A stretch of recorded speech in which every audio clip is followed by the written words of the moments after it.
What is up, everyone? Welcome back to another video. Game week 30 is finally here. It feels like we've been planning for it for absolutely months. We've been using transfers, using our hits to take in players, using the sort of double game weeks that we've had before to bring in lots of players so we can field a good enough team going into game week 30.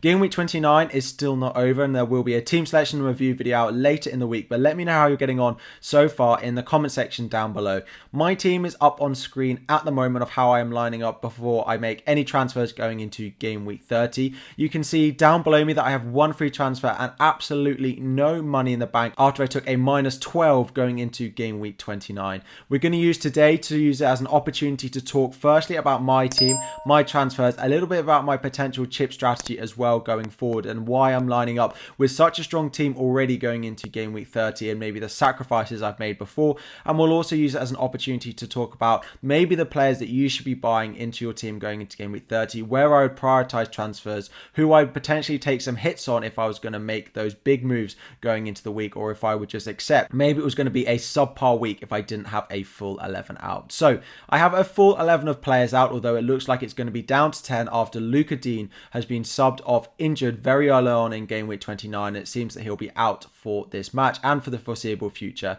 Matty Cash, it was a 50-50 call between Dean and Cash, and I don't even want to think about the amount of more points I would have if I'd have gone Cash over Dean. Now on my bench, I've got Salah, Robertson and Trent. I've got triple Liverpool sat there with Foster on the bench, so there's no one to come off because they all do not have a game this week in game week 30. So I've currently got 10. I have to think about whether I want to use a free transfer in order to sell Dean to another defender this week, or I save that transfer, play with 10 and roll it going into game week 31. Now initially you probably think, well Harry, just make the transfer, bring in someone like another Wolves defender, maybe like a Leicester defender who has a fixture this week, and then you have an extra player out this week. However, it's not necessarily that simple. If I talk about my chip strategy, yes, if I was playing a wildcard in game week 31, which is a possibility, I could play a free transfer this week and then just wildcard going into game week 31.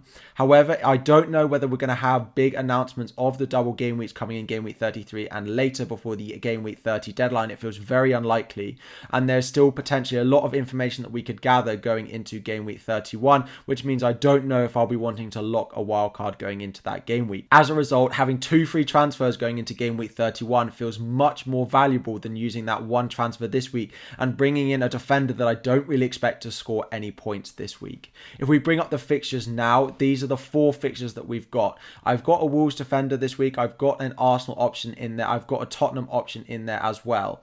I don't really look and think there's enough clear chance that any of these defenses keep a clean sheet going into this week. So Wolves, yes, they have Leeds at home. It's probably the easiest given the form that Wolves have had. However, Wolves have been very lucky from a defensive point of view, and Leeds have looked good in recent weeks, and they're on a big bounce after their win in game week 29 that I do think there's a good chance that Leeds score there. Arsenal I have triple of, and I'm not going to go buying another Aston Villa defender because I do think Arsenal will score.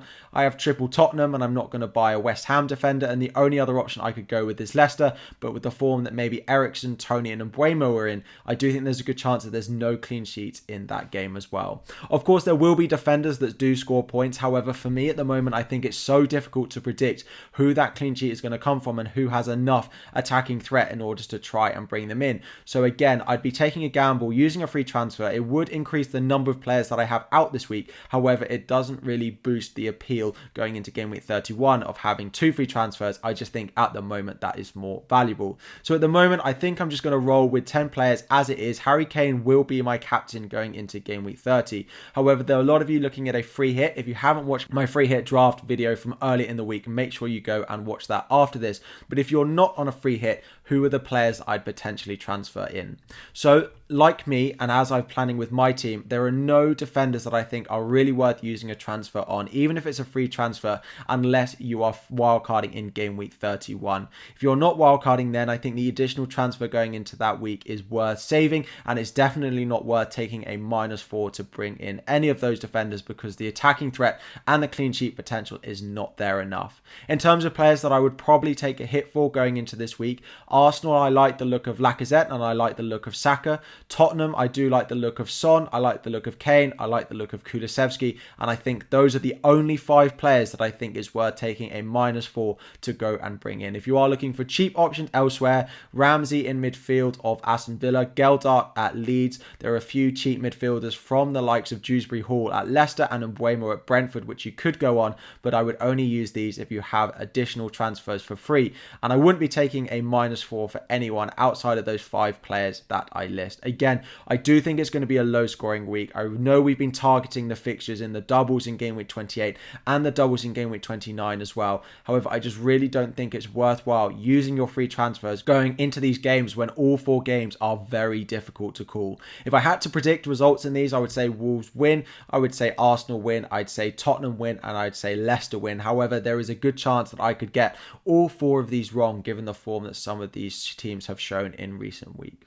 So, as I've mentioned with my team, this is it at the moment. I don't think I'm going to be wildcarding in game week 31 anymore, which means I do want to save 2 free transfers so I can plan better when hopefully we get some double game week announcements over that international break, which I do think is likely. I'll be playing with 10 men. Harry Kane is my captain at the moment, and I don't see any chance of that changing unless he gets injured during the second half of game week 29. In terms of my chip strategy for later in the season, if I'm not going to play my wildcard in game week 31, I'm hoping to push that back all the way to game week 34 with a free hit either in game week 33 or game week 37. The reason I might not play it in game week 33 anymore is playing a free hit one week followed by a wild card the next week just doesn't really feel like a beneficial use of chips. I'd rather use my free transfers up to game week 33 to bring in players that double in that week, which is predicted to be a good double game week.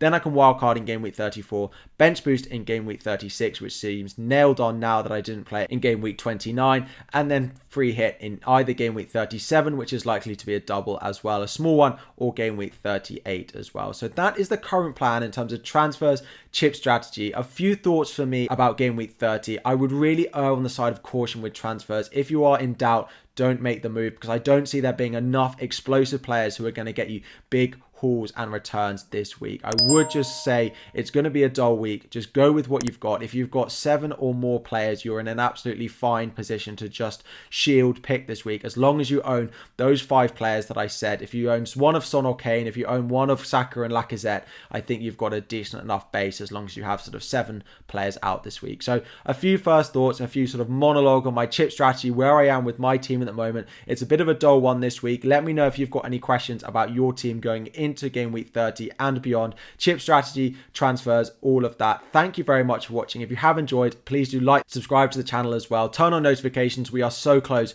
to 16.6k subscribers, which is the aim come game week 30. Thank you all very much for watching, and I'll be back again very soon.